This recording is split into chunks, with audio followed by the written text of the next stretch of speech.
When people talk about solutions, they kind of expect you to map out an organization and a structure and have someone taking the minutes. That's not what it's about. We're in a situation where psychopaths have taken over our reality. And so what's the answer? Well, the answer is we are. We are the answer. And, you know, you can go through the left brain and talk about structure, and he takes the minutes, like I say. But the bottom line is, the difference between the world we live in and the world that we can live in is whether our society is conscious or unconscious, because unconsciousness is going to get us here, so consciousness must take us somewhere else. It's about becoming conscious. Question is, how do you become conscious? Well, you disconnect from the program, and then you automatically are conscious, as I'll come to. But, you know, the theme in whatever culture, whether it's the Gnostics or whatever, they talk about this archontic force envying humans and fearing that they will wake up. And that's why they have to keep us asleep, and they're terrified that we'll wake up. And that's why in the land of the blind, the one-eyed man is king. Because the one-eyed man, the suppression has kept humanity, the target population, in a deeper sense of ignorance than it is in. Thus, the one-eyed man is king. So we wake up, and like I said, the three-eyed, two-eyed man, woman, everyone will wake up, and the game will be over. They don't keep us in a state of spiritual, mental, and emotional oppression for a laugh. They do it because it's the only way of controlling us. So getting out of that is fundamental. They are seeking to hijack our perception. We need to take our perception back.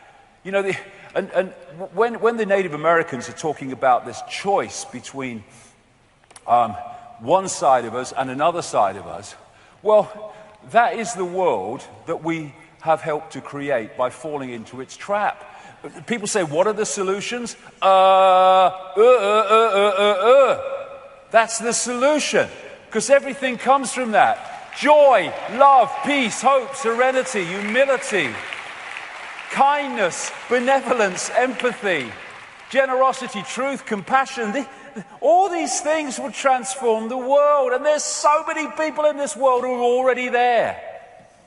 But they need to put their heads above the parapet and express that instead of hiding it and hiding away from society. Which one wins decides which society we live in. Thus, it's not about left brain structure. What we need to do in a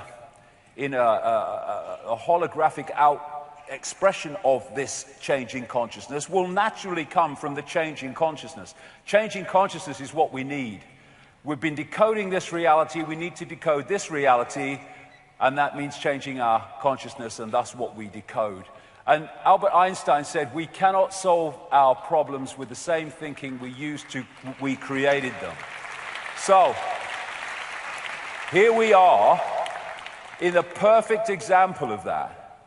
The way we have expressed ourselves through generations and generations, thousands of years of what we call human life, has got us into this situation. And so we need to change that to get out of it. And the difference is being in the program or being conscious beyond the program. It is absolutely that simple. And once we're really conscious beyond the program, there'll be nothing like fear of expressing yourself within the realm of the program. Because some people kind of suss the program, but they've not got so conscious that they've gone above fear so that they can actually express themselves within the program. They've sussed the program, but then they keep their heads down and their mouths shut because they worry about the consequences of challenging the program. That's not in a conscious state. That's a greater awareness state. It's not a conscious state. A conscious state coming from the heart. The heart doesn't do fear. Bollocks to that. Fear, heart. Love doesn't fear. Love has this image of being weak. Oh, he's about love. He'll be doing the washing up next. What's he doing? Well, love is beyond fear. It's beyond time and space. The realm of fear. Thus, it does what it believes to be right. Whatever that is and whatever it takes. And when we reach that level, there'll be so many people speaking out and expressing themselves in the program The program will get absolutely dismantled by people waking up and expressing that awakeness. You know, it is so simple. How do we change the world? We change ourselves. How do we change ourselves? We step out of the program and become the conscious infinity forever that we are. Becoming consciousness conscious beyond mind. In this, kind of matrix, they'll never kind of see it, like in the quotes I've been giving about the simulated universe. They'll never see it, the walls. Well, the way through the walls is becoming conscious beyond mind. It's breaking out of thought and going into intuitive knowing, into a state of awareness that is beyond thought. It just knows. You know, we do the body language. It's telling us. We're saying, hold on, I'm thinking. And then we go, look, I just know. Because that's where knowing comes from. And what am I saying? Reversing the inversion. Going from interacting with this reality through the gut and the emotions and starting to interact with it through the heart again. Oh, we can do it. It's a choice. We can do it now. We can do it tonight. We can go on doing it after tonight. It is just a choice. But people often don't make the choice because they think, well, the consequences of making the choice, well, my life will change. Yes, it will. For the better, overwhelmingly, once you start to break out of it. The divine light is always in man, woman, presenting itself to the senses and to the comprehension, but man rejects it. We just have to let it in. You let it in through the heart. This is a wonderful lady, Alice Walker, wonderful lady.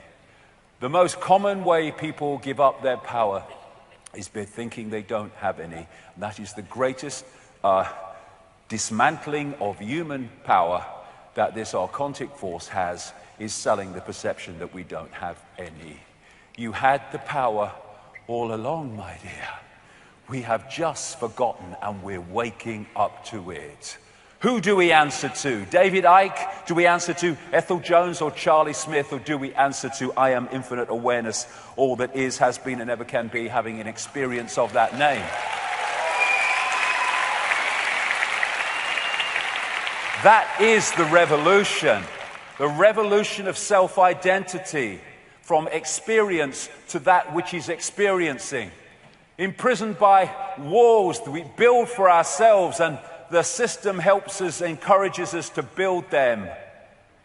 Perception programming. We accept the imposition of belief from other people, whether it's parents or academics. No. Blank sheet of paper. I decide. The I decides what goes on that paper. In other words, what I accept as my reality. I don't care how many letters you've got after your name. I don't care if you're freaking famous. I don't know who you are. I don't care if you're my mother and father who are trying to impose their belief system upon me. I am infinite awareness. I will decide what my belief is and how I perceive reality. And that, again, breaks out of this program of responding to how others tell us we should be.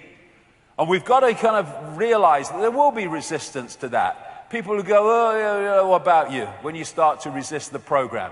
But it doesn't matter, because if they can't respect our right to be us, well, what we bother in being around them anyway for? It's about dropping the actor's mask or realizing what the mask is, that it's just an experience. It's just a point of attention within infinite reality. And when we leave this body, we'll move our point of attention.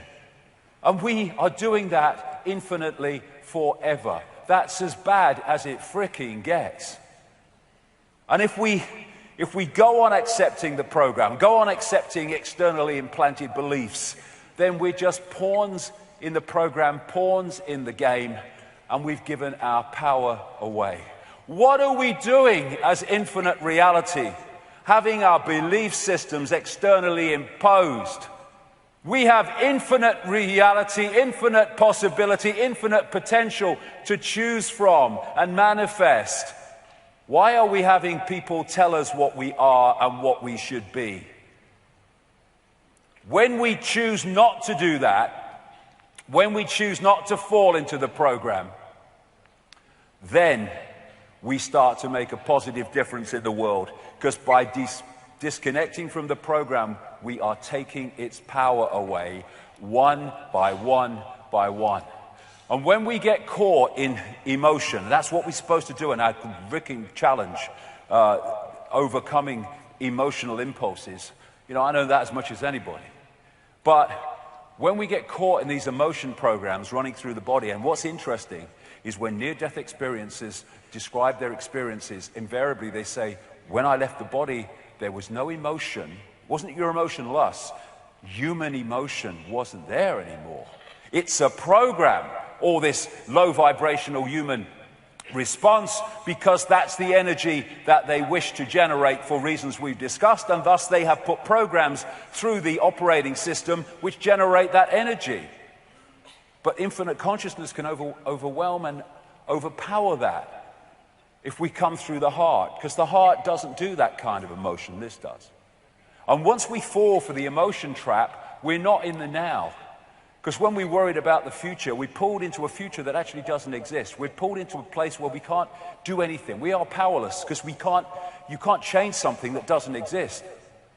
And when we have regrets, emotional regrets about the past, we're pulled into the past that doesn't actually exist. We're pulled out of the now, which is the one moment where we can change everything. So pulling out of the regrets and the future, I mean, I am not what has happened to me. That is an experience that we have had to this point. And it's brought us to this point. And some of the things we haven't liked have been good for us because it's given us experiences that have helped us to become more understanding of everything.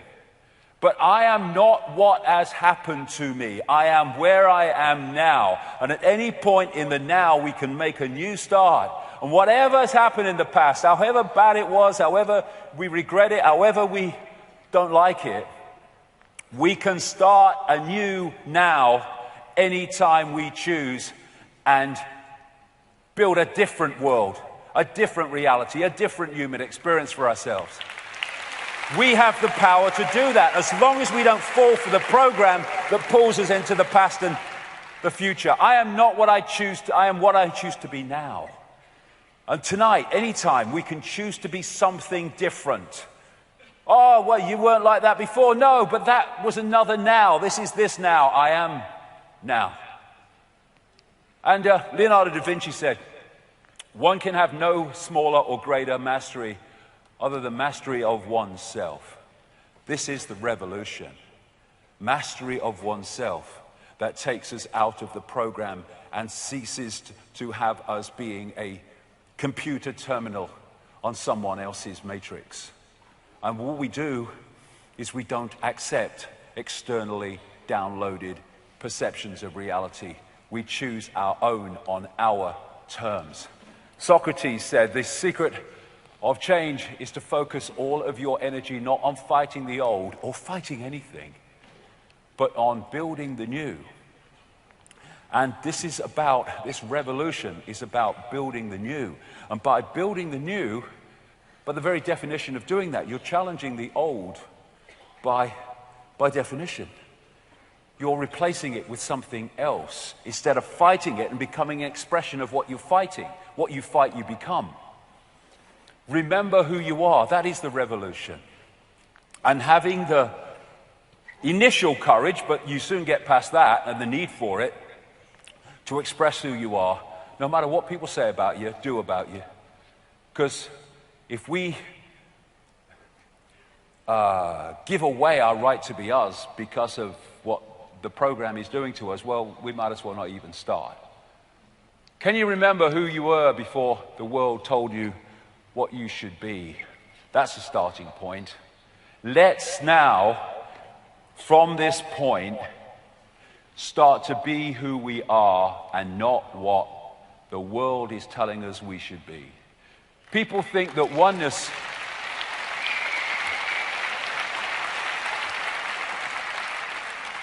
People think that what we call oneness is like everyone's the same. That's the opposite. Oneness is the oneness of all possibility. So to express the diversity and the differences and the uniqueness of infinite points of attention is to celebrate oneness, to celebrate being part of all possibility.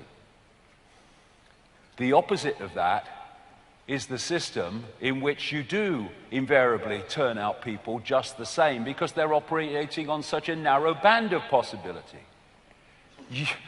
Expressing your uniqueness and being aware of oneness is not a contradiction because it's an expression of each other. This near-death experiencer said, "I detach myself from preconceived outcomes." That's a killer, that. Because once you have a preconceived outcome, this is why I want the outcome to be, and you're not kind of fluid, well, we'll go and see where it goes. Then if that outcome doesn't happen, then you consider it a failure, you consider that it's not happened, and you consider life's terrible. And yet, if you just flowed with it, well, that possibility might manifest, a better one might manifest in somewhere else. So preconceived idea is such a trap, such a prison. Preconceived outcomes. And trust that all is well. Being myself allows the wholeness of my unique magnificence to draw me in those directions most beneficial to me and to all others. This is really the only thing I have to do. And within that framework, everything that is truly mine comes into my life effortlessly, in the most magical and unexpected ways imaginable, demonstrating every day the power and love of who I truly am.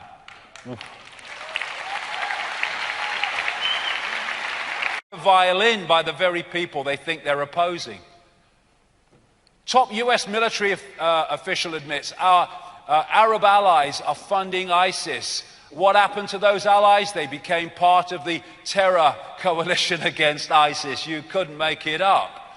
Kerry meets the Saudis. I just wanted to discuss how we stop the terrorists we're both arming. 2011, Kerry, Assad is a very generous man. When it suits him, you go, Assad is evil, I condemn him. And this is how it works. It's very simple. We arm people when it suits us, our agenda. We kill people when it suits our agenda. We say this when it suits our agenda. We say the opposite when it suits our agenda. That's the common theme. So he didn't get his Syrian war, unfortunately for him, because people sussed it was a scam. But they're in Syria now because they've scammed the ISIS story. And that's what it's all about.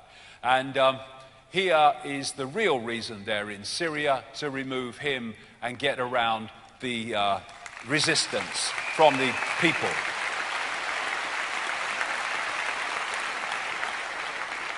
It's the totalitarian tiptoe. And here we go. No new war, they said. We've got a new war. We won't bomb in Syria. They're bombing in Syria. This is not about Assad. Let's have a no-fly zone to stop people who haven't got planes. It's about Assad, who has got planes. No boots on the ground. They'll have boots on the ground. We're only keeping the peace. World War III. That's the progression they want. And they want to pull Russia and China into it. It's all part of that Albert Pike scenario. So they're now demonizing Russia. If you look at my books from way back, it was talking about you watch them start to demonize Russia, which is what they're doing now as part of this. And they blame them on bringing that plane down. Hasn't that gone quiet since radar revealed that it was being escorted by 2 Ukrainian jets at the time it went down? And if anyone thinks that that's amazing, well, footage of Ukrainian helicopters firing on its own checkpoint raises questions. They're bombing their own people and then blaming it on Russian separatists. This is how the game works. And that is their focus. That's what they want to take over. Then we have Ebola. It just happens to be in 2 fricking countries where there are US bio-warfare laboratories. Haven't you got enough room in America?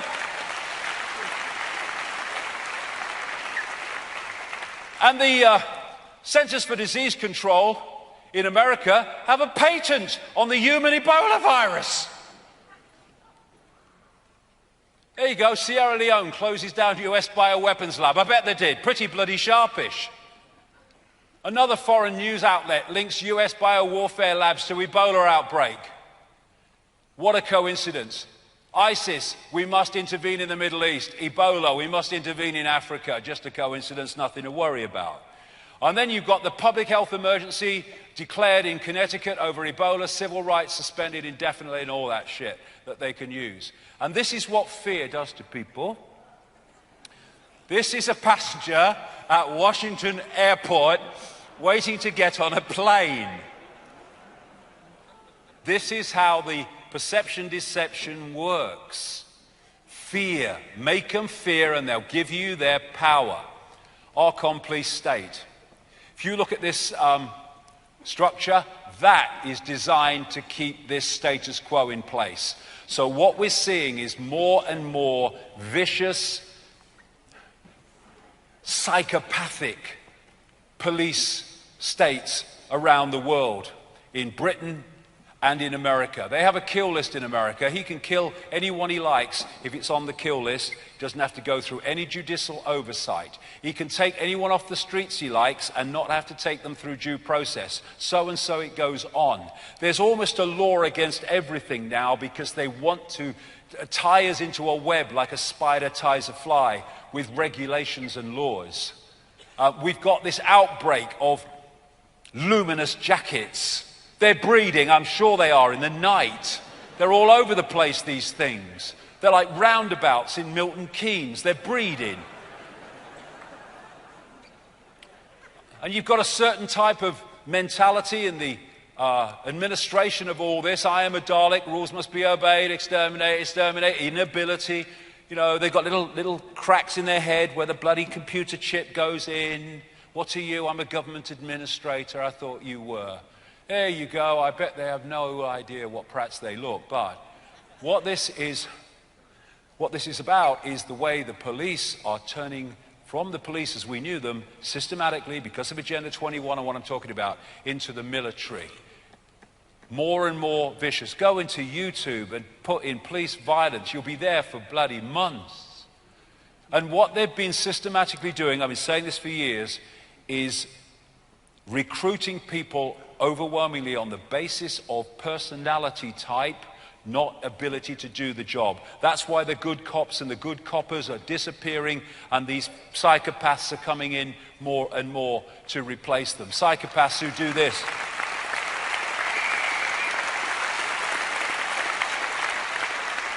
Psychopaths who do this and face no consequences. Taser tots. Indiana police tase a 10-year-old boy at daycare center. It's madness. Here's a new weapon they're introducing that can blind people for up to 15 bloody minutes. Here's a totalitarian tiptoe there. Tasers for the few, tasers for the many, tasers for all. Guns for specialist officers. First guns on routine patrol. They're having a trial of guns on routine patrol, and then guns for all. That's the totalitarian tiptoe of that one. And this is America now, and these are police. They have a system in America now called 1033, the 1033 system, in which police forces can get so-called surplus military technology and weaponry from the military, the US military, and use it to police the local communities. It's unbelievable. But it's not really, because this is the transformation to the police state to impose Agenda 21. Why does a Florida County Police Department need 18 million Apache Italic helicopters? Answer, Agenda 21. This is what it's moving towards. School cops across Texas receiving surplus military gear. School cops. We're here to protect your freedom. No. You're here to take it away because you are the real domestic terrorists. That's the truth.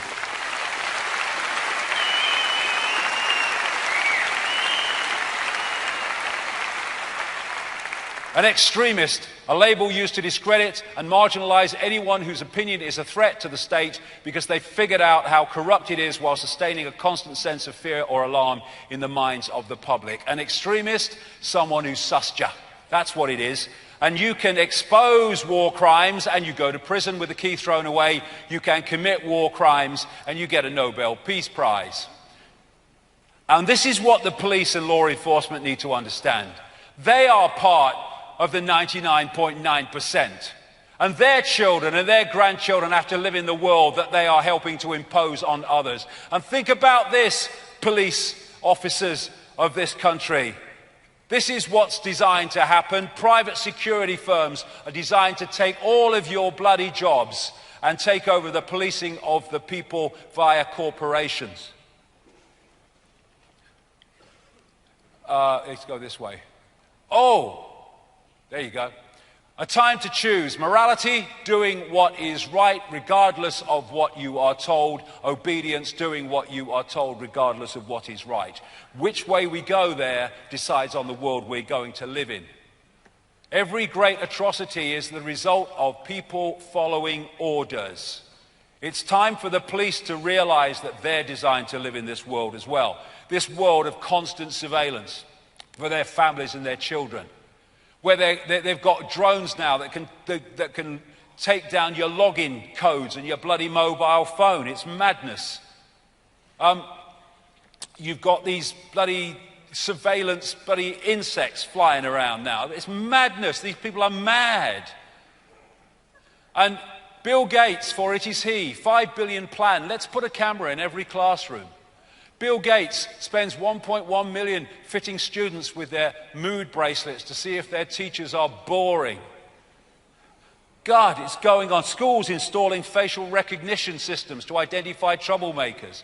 Get them ready for it. Bill passes allowing police to shut off all cell phones remotely.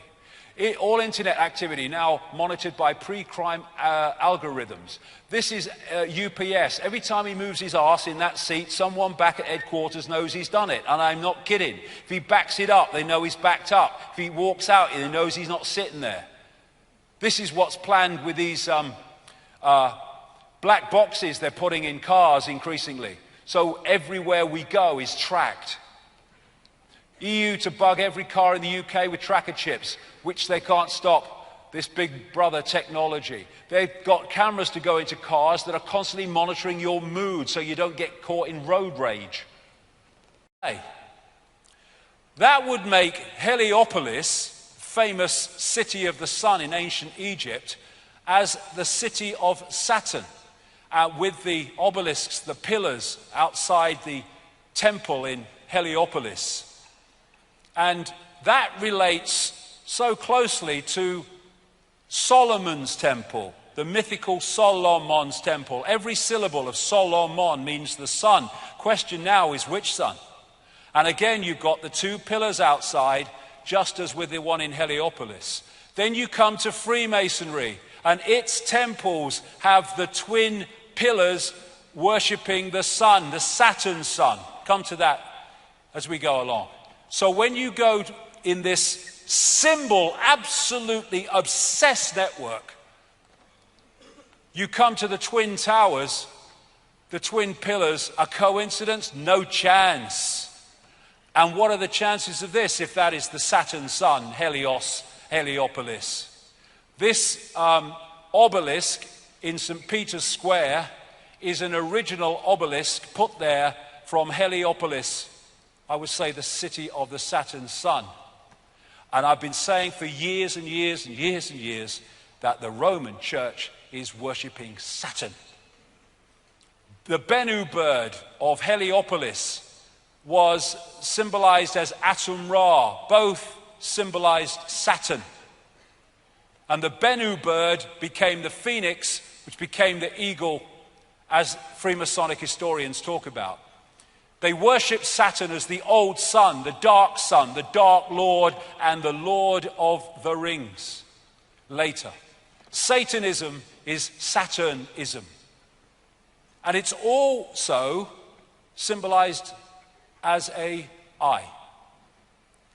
Now, what Talbot concluded from reading all these accounts of what happened to Saturn was this, that during these catastrophes, this is a quote from his book, the subject of the global creation legend, the global catastrophe legend, is a spectacular cosmic event actually witnessed by the ancients.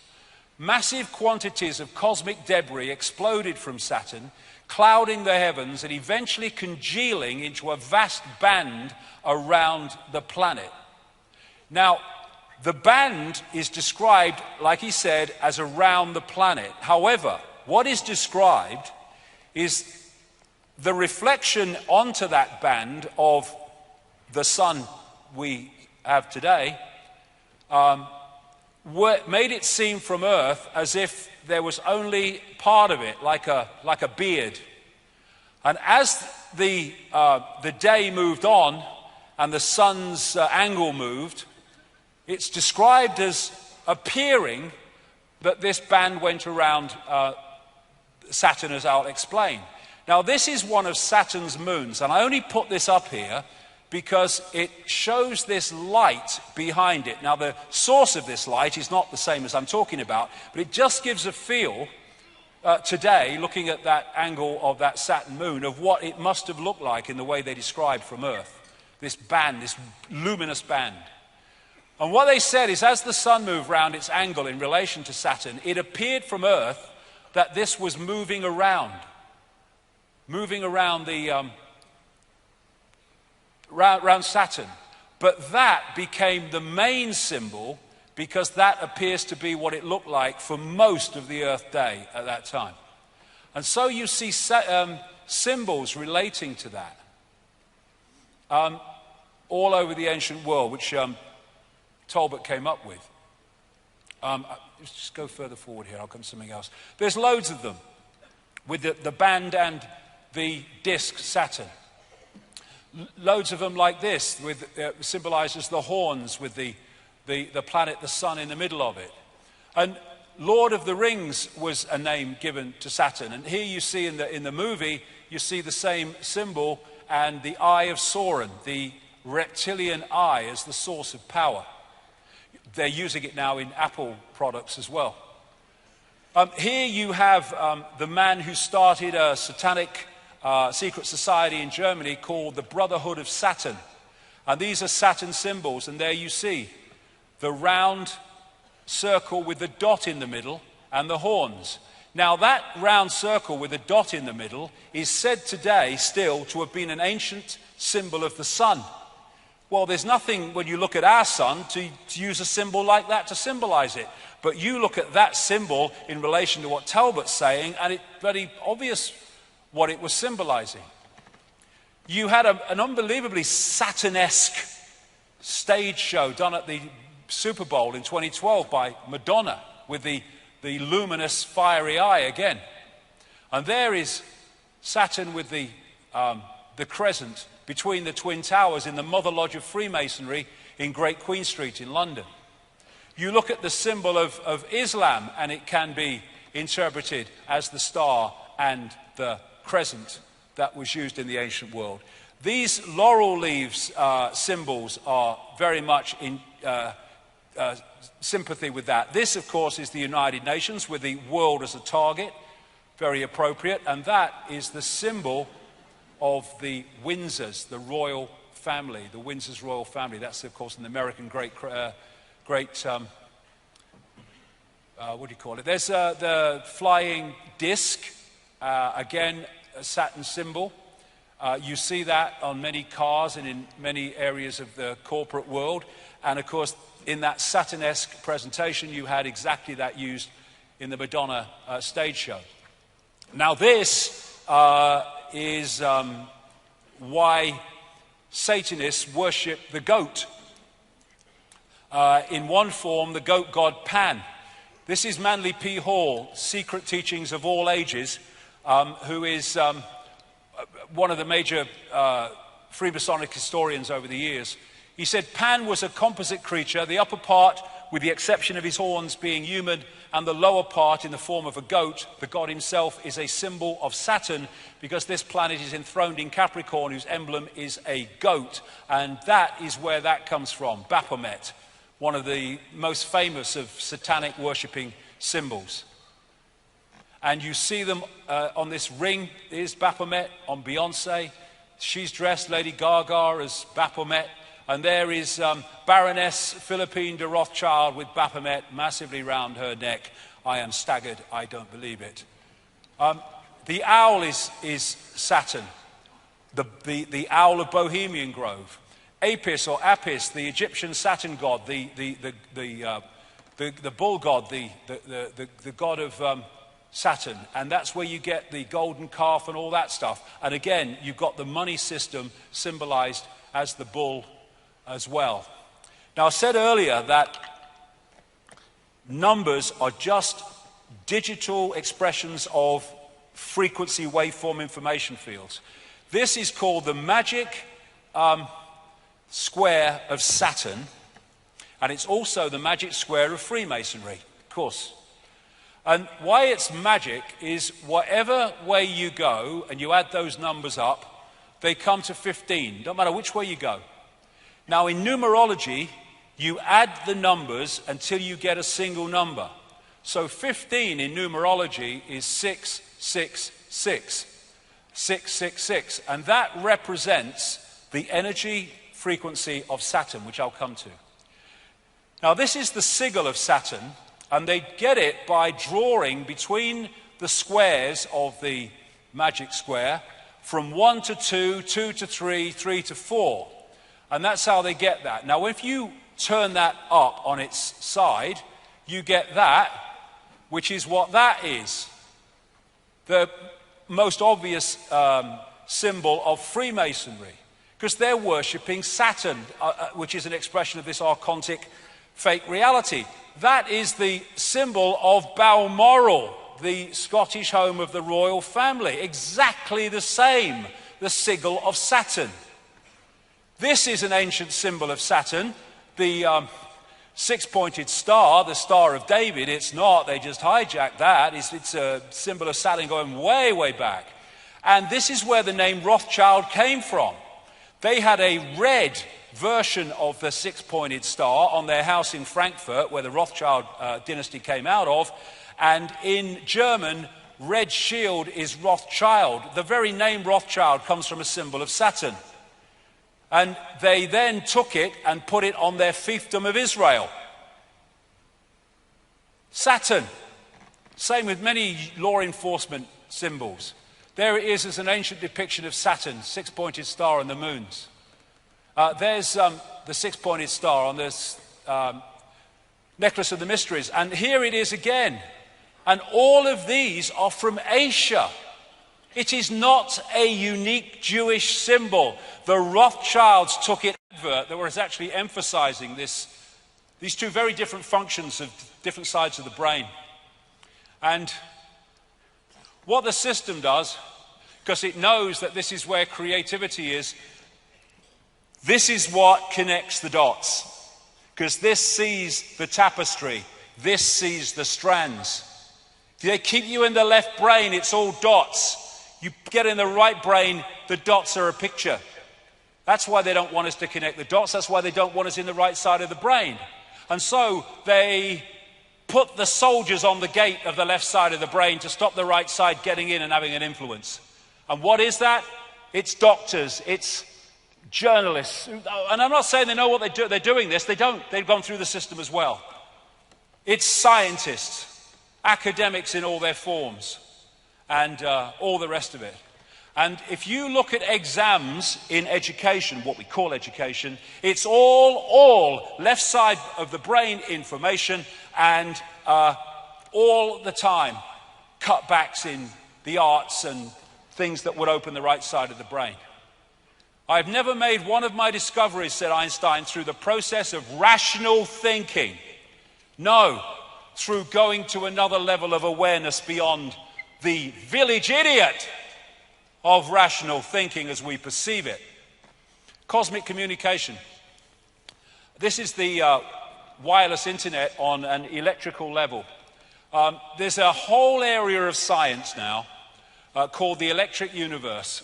Two of the great pioneers and founders are Wallace Thornhill and David Tolbert. This is a brilliant book. It's very difficult to get hold of, explaining how the universe has a electromagnetic level. It explains so much. We all realize that there's electricity in the atmosphere because we see lightning.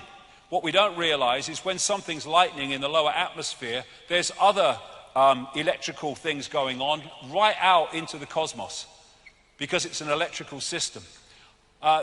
This is a news story. High-speed solar winds increase lightning strikes on Earth. Scientists have discovered new evidence to suggest that lightning on Earth is triggered not only by cosmic rays from space, but also by energetic particles from the sun.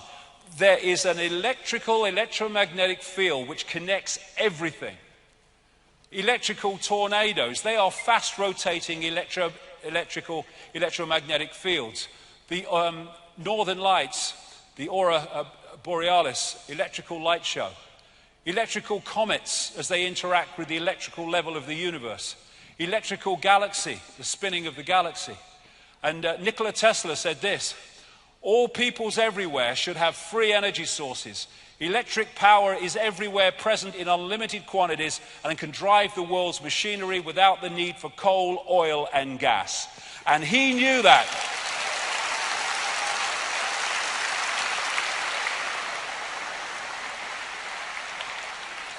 He knew that, and he died penniless in a hotel room in New York in 1943. And who are the forces that are suppressing this knowledge? The very sources that are telling you we must deindustrialize because of global bloody warming.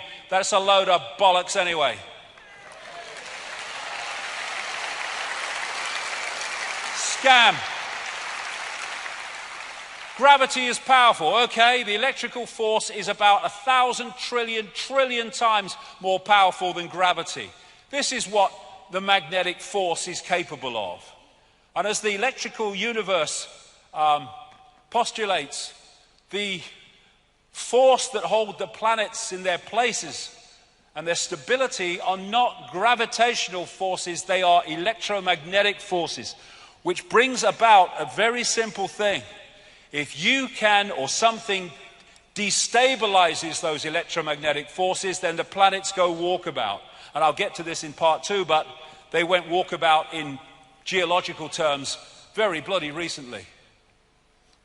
99.99% of the universe or our reality is plasma. And plasma just happens to be an almost perfect medium for electrical forces. They say in the laboratory, plasma exhibits a lifelike ability to self-organize and cope with the stresses of its electrical environment. Why? Because it's conscious. Everything is conscious.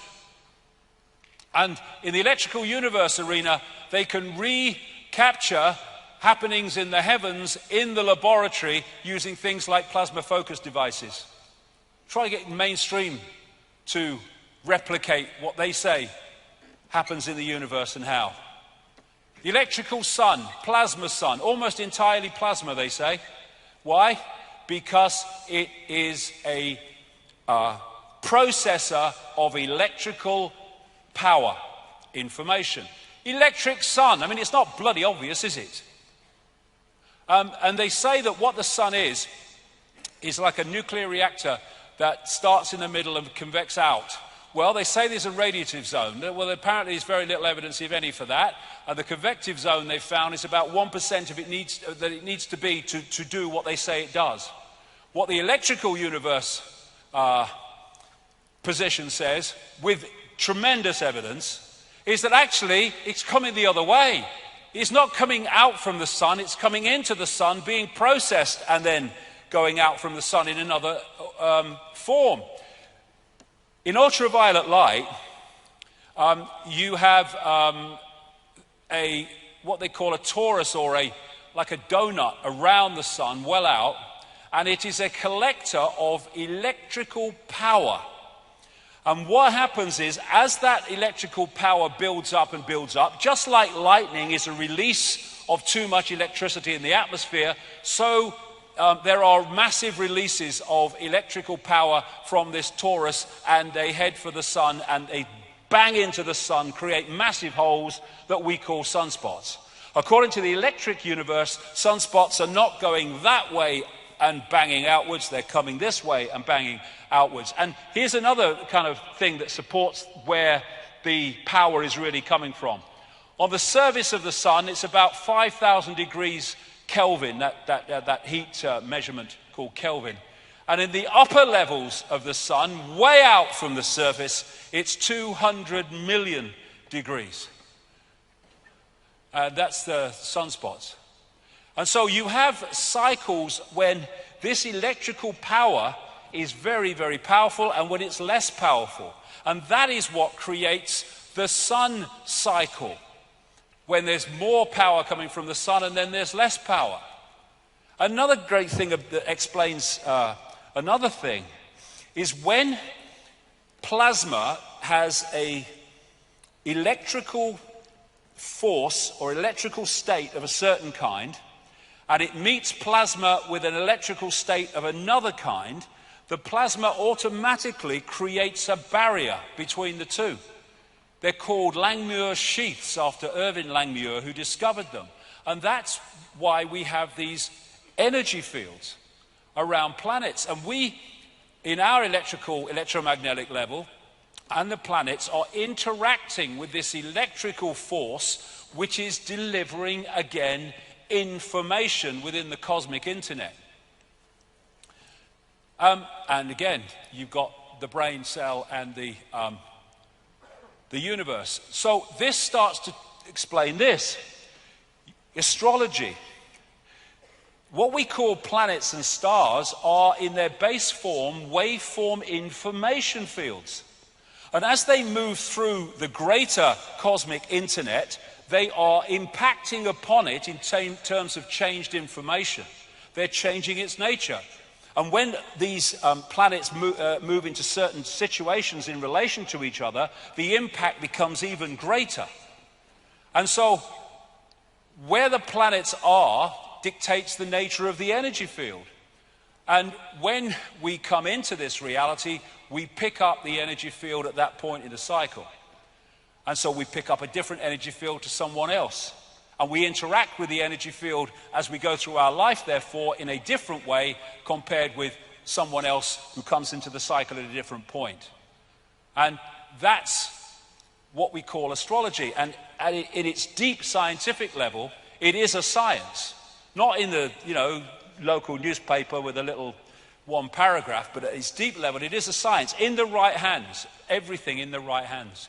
And because we live in a hologram, this is a smaller version of the universe, a smaller version of everything we perceive to be above it. Now, time and space are great creators of illusion, and that's what they are, illusions. Far away, we see stars, we say they're billions of light years away. Hold on. In that form, they exist. When we decode them here, they're centimeters away, in effect. And it's just, again, waveform into hologram. Space. When you think this world is, quote, real and solid and has a time, if you take this to be the human world, and this to be the line of history, we have a version of time which is just manufactured, which appears to give a sequence of events and all the rest of it.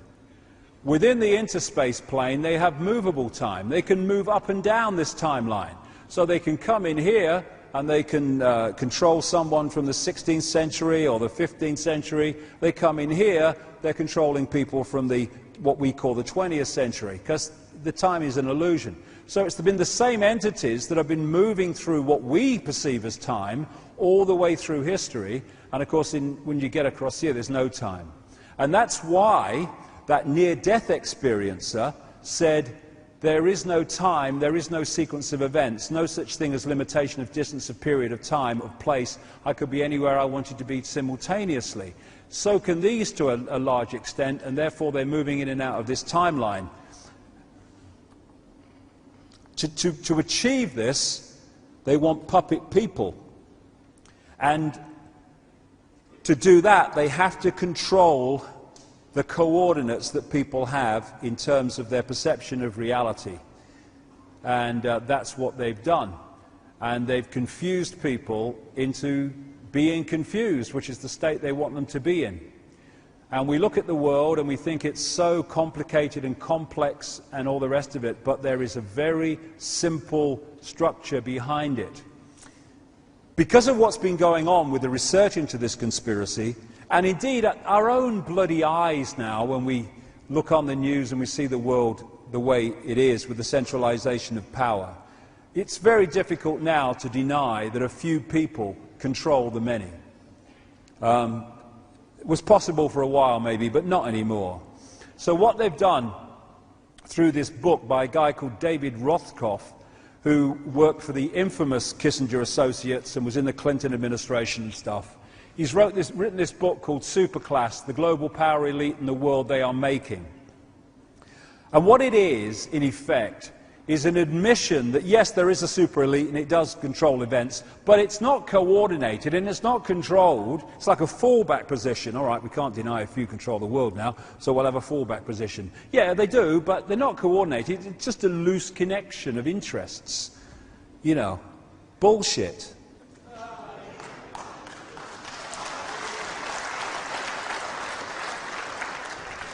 In fact, it's coldly calculated and it's very, very simply constructed. And I want to go through a few coordinates now of how this group, this hybrid bloodline, with the goals that I've described, how it's structured society to bring about its ends. First of all, how can a few control the world? Or pyramid power, in more ways than one. But this sort of pyramid I'm talking about now. Most organizations today, in fact, nearly virtually all of them, are structured as pyramids. You've got the few at the top. They're the people that know the real game, what the organization's there for, its real agenda, what it's really trying to achieve. As you come down through the organization, you're meeting more and more and more people in the organization, but every time you drop a step, they know less and less and less about what the organization's really about. They only know their contribution. And the idea through history has been to structure society like this, to keep the people in general in ignorance of what they know. That's why this advanced knowledge has been passed over through the highest levels of the secret society network and been sucked out of the general population through inquisitions and ridicule and condemnation and all the rest of it. But every organization is structured like that. So the vast majority of people who are daily making a contribution to creating this Orwellian state have no idea they're doing so, or at least no idea what the end goal is and who's really behind it. This is Albert Pike, a Freemasonic god in America, and from the last century, or the 1800s actually.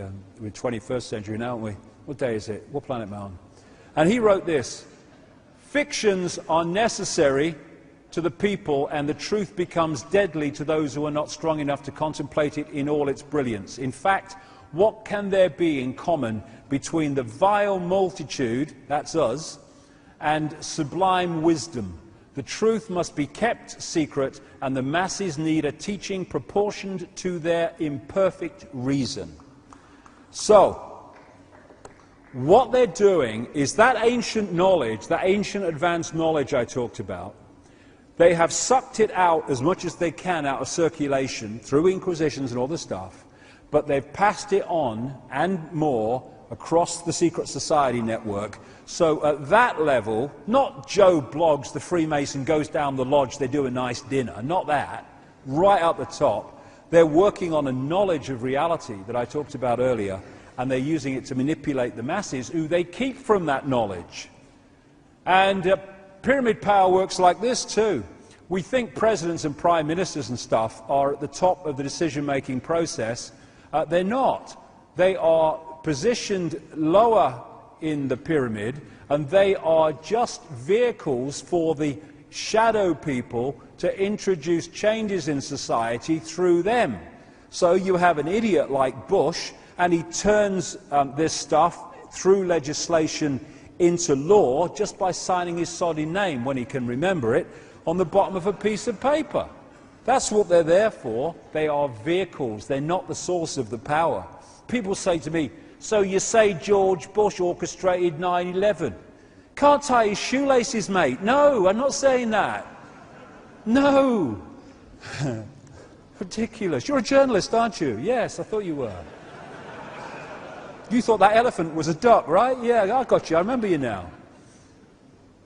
And these pyramids are like Russian dolls, one doll inside a bigger doll inside a bigger doll, to create this global structure. So all these pyramids of the banking system, the transnational corporations. They're pyramids in themselves, like banks. They go into bigger pyramids and bigger pyramids until there's one that encompasses the whole of the banking system, one that controls all the transnational corporations, the political parties, the major parties at least that have any chance of forming a government, the media at ownership level, the religions, bloody come to that soon. The intelligence agencies at that level are the same agency. Mossad is the CIA, is British intelligence if you go up to these levels. Same with the drug cartel, etc.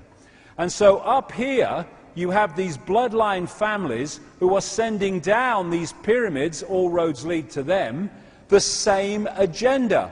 And the basis of it is the constant centralization of power and imposition of will of the authorities on the people. And that's why it's happening across all these apparently unconnected areas of society, because they're not unconnected.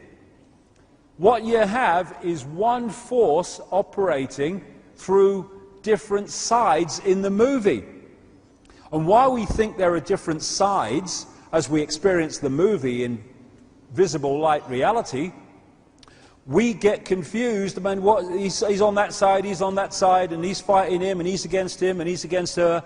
But in fact, they're controlled by the same people.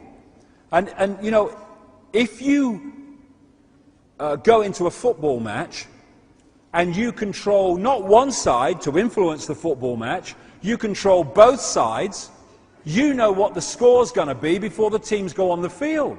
And this is why they operate like this. They operate by controlling what appear to be sides and antagonists in the five-sense reality, but in fact, it's just a movie. It's part of a game pushing the agenda for Orwellian control. This is what I'm talking about with that image earlier. These people, they might appear to fight in the movie, but actually they're controlled ultimately by the same force to the same end. And some of these will be the reptilian bloodline, some of them might not be. I think most of these probably are. But these are just puppets. Even they might be powerful puppets over people below them in the structure, but they're still puppets of the shadow people who are really calling the shots and deciding what goes on and what doesn't. And because of this genetic situation in the hybrid bloodlines of empathy, lack of empathy, because of the predominance compared with the general population of the reptilian brain genetics, they can do horrendous things that we couldn't even contemplate because we have empathy with the victims of our actions. They do not. Without that emotional consequence, there are no limits, and we see that on the news every day. Another coordinate, the way that we are manipulated through what are mind and emotional manipulation techniques. Problem, reaction, solution. It was a term I came up with years ago to describe something that is known as the Hegelian dialectic among people with, who like long syllables. And makes you sound